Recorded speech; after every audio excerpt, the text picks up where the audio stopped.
Mga ilang bagay na hindi nyo alam sa ating kablog na si Miko. Favorite color niya ang blue. Ang pangalan ng aso niya ay Jordan. Nico and Abby! Pero noon bang minsan, naging figure skater si Miko?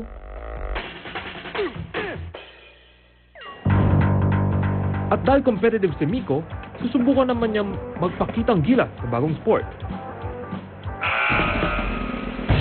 Pero bago ako sumabak, ano nga ba tong sport na to?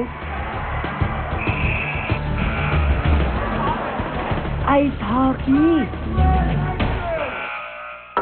Para mas mag-get ko siya, sinubukan kong kulitin ang mga foreigner na mukhang batak na sa hockey. So, who invented ice hockey? I have no idea. What do you call this? These are gloves. This is a stick. You can throw the ball or the puck. So, how many players can play inside the ice? How many players is 5 on each side plus the goalie?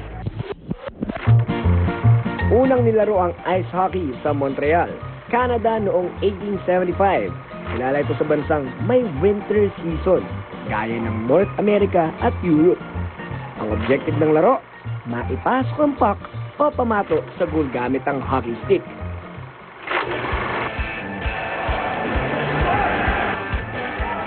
Pero kahit dominated ng mga foreigners ang larong ito, may mga kablog tayong teams na kayang makipagsabayan sa kanila.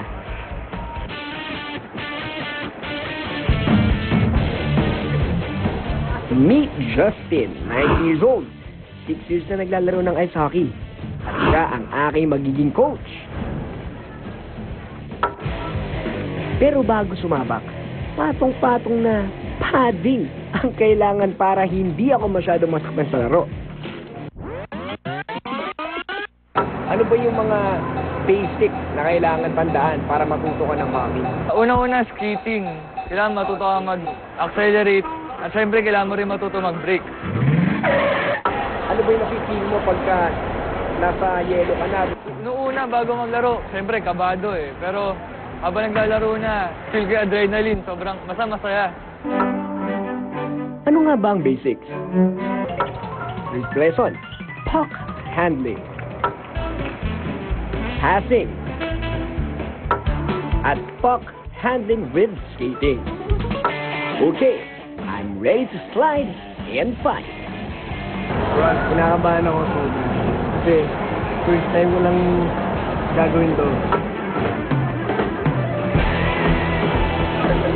Ay, mukhang marami pa akong dapat matutunan. Okay na tayo ngayon. Okay?